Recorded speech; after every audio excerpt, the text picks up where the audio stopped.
fought so many great guys, you're two champions, world champions. At this point in your career, why Khan? Why Daniel Khan? I like competing.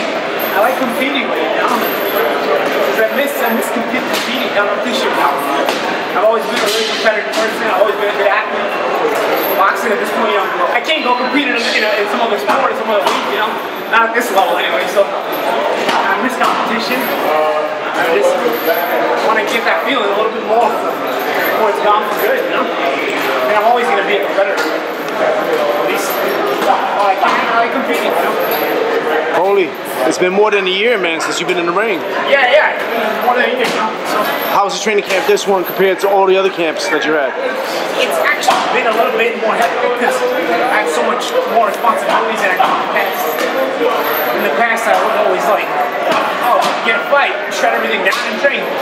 And so this camp, you know, it's been much different. Even a year ago, I was already working on TV, but I wasn't working the way I am now. Right? Exactly. Now I'm constantly working on TV, so it's a much more different kind of schedule. Almost every weekend in this camp, I was away somewhere else in the city, a different city. So it's been a bit more challenging in that way, but I like challenges, you know, so it's good. You know, it shows me I still have the passion for it. No matter where I was, no matter what time it was, I was always able to find time to make sure I got my workouts in, despite all the other jobs I got to do, the responsibilities I got to take care of, you know. So it's good because, you know, the thing about it is, you're away from New York half the week. The other half of the week, I got responsibilities in New York. I have businesses and I was so it's not like, oh, okay, I'm away half the week, but the other half of the week I only got nothing but training. The other half of the week I got to catch up on my New York stuff. So it's still, you know, it's still been a challenging one. Again, if I didn't have a passion for it, I wouldn't find time to train around it, you know. I would say, you know what, I'm not even today. I did too much, but every day I'm finding the time to train, put in the proper work, and for me that shows me that, you know, it's not just words, you know, actions speak louder than words. I mean, my passion comes from my actions. Now, 2 weeks ago, you was in Vegas for that big fight, the Mayweather-Pacquiao, big fight, like they say. Don't believe the hype, but hey, you said it millions of times, don't believe the hype. But how did you split it where you worked the TV and was able to train? How'd you do that? Yeah, I was working for 3 different networks that week. I was working for Sky Sports in England, I was working for Fox Sports 1, as an analyst for the week, and then I was working for Showtime, you know, for the broadcast. So it was challenging, you know, because every day we had 2 different meetings, you know, I had to shoot a couple different takes to the Fox and Sky all week, you know. It's, you know, Showtime meetings in between, all that stuff. I would, you know, start my day really early, get in a workout, and get involved in some of the meetings, and have a late workout again later in the day. My boxing workout, early in the morning I'll start usually it's my track workout. So, you know, I was able to do it, you know, the entire week. I really didn't have a choice besides the fact that I had the responsibility of doing it, of training for the fight, but also I can't let my weight get away from me. So when my weight drops, if I cycle off the training, my weight will come back up. So that was also a motivation, you know, to be able to go my weight and make sure I got to sweat every day. So it was good, you know. It was, but again, even mentally it shows me I'm in the right frame of mind. I didn't think twice about doing it. Every day, you know, I just got my ear to the grindstone and just got my focus on it. You know? You put any sparring in that time when you was out there? I didn't get any sparring the whole week in Vegas, no. But I've been sparring a lot since I got back.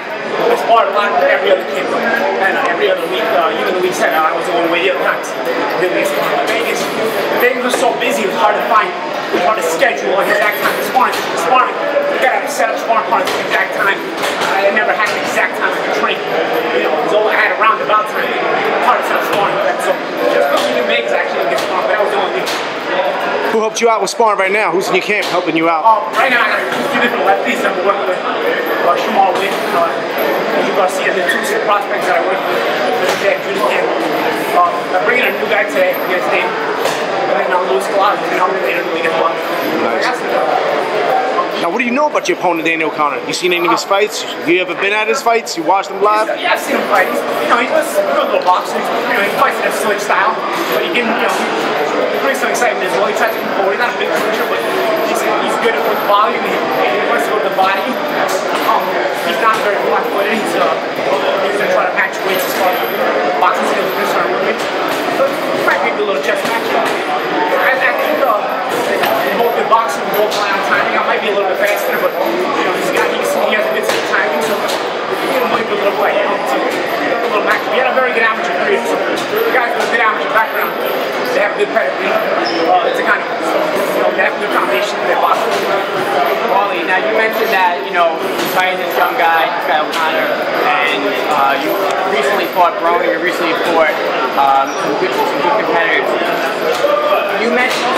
boxers, you're thinking about maybe taking on like a Kell Brooks, depending on how things go.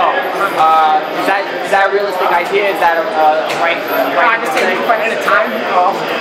Obviously, I didn't just come back with one fight. I have to take one fight at a time. You get caught looking ahead and end up tripping over something right in front of you. So, the last thing I want to do is trip over Danny Khan. I'm very, very motivated. This is a big shot. And again, for a kid that was a good amateur, he always expected big things from himself in the pros. And Danny hasn't seen those big things from the pros. So, in the heat season, his chance to get those big things he always expected of himself. I expect a very, very motivated fight. Like I said, he's got a good boxing foundation, he's a good amateur career. I'm not taking him lightly in. Does the Sean Porter fight, the last fight you fought, did that give it any type of, does that make you more conscious when you're fighting any opponent? No, I mean, I didn't know what was Sean. I was ready for that fight. These things happened the way they did. There's nothing really I learned from the Sean Porter fights that I didn't already know. So I didn't know. You just, you take a step back, try not to let it bother you mentally, try to overcome it, and move on. Life is about being a go-getter. It's not you miss 100% of the shots you don't take. I'm not the kind of guy that is that fears taking shots. Like, if you're taking a shot at anything, I'm trying to achieve my goals. So, failure comes from trying. You know what I mean? And those of us that don't fail are going to try.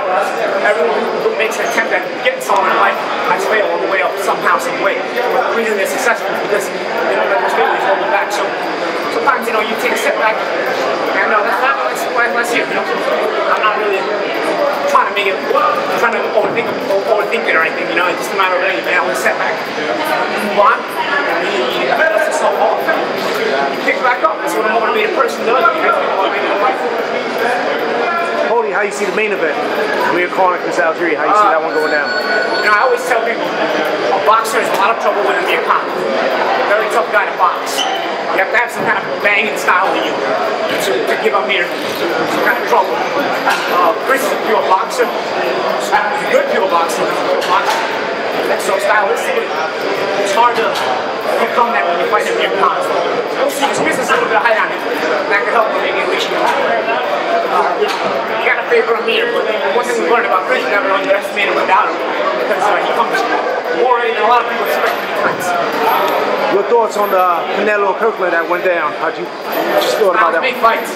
Styles make fights. Two power guys, but one was a power guy with good snap on his shots and sharpness. Kirkland is a power guy who just has to run you over. Canelo's too sharp.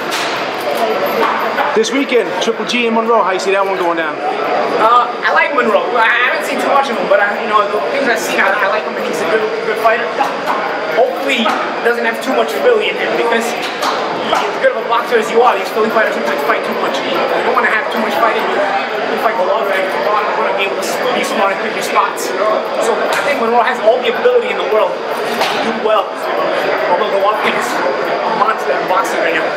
Monroe has the ability to show he belongs in there, but it's really about his decision making, his ability to remain calm on fire. Because the one thing will bring it, the one will come to ring, the one thing will make you very uncomfortable. Especially he can punch as he's getting closer and closer to you. So it's about Monroe being mentally strong, focused, being ready for the fight. Obviously you got to pay him Golovkin, but I think Monroe has the ability to put on a good performance and maybe elevate his name, elevate himself in the very least. It's really going to be up to his decision making in the ring. Paulie, this is a different Paulie right here, man. Over 12 minutes on a jump rope. With no stopping, dog. You're talking to us at the same time. I lost track of time. I mean, maybe on the next belt, I'll stop and run my hand. I see there is no stopping, dog. Paulie, man, you going in for this fight? Yeah, I'm in shape, man. I've gotten in good shape for the fight. I was actually, before the camp even started, I was sparring Saddam Ali, helping him get ready for this fight. So I went into camp in pretty decent shape already. I just had to, up it up and turn it up a notch and focus on my own fight at a certain point. Just get the lefty sparring. That's what I've been doing. Couple last words for fans worldwide. There's nothing to say.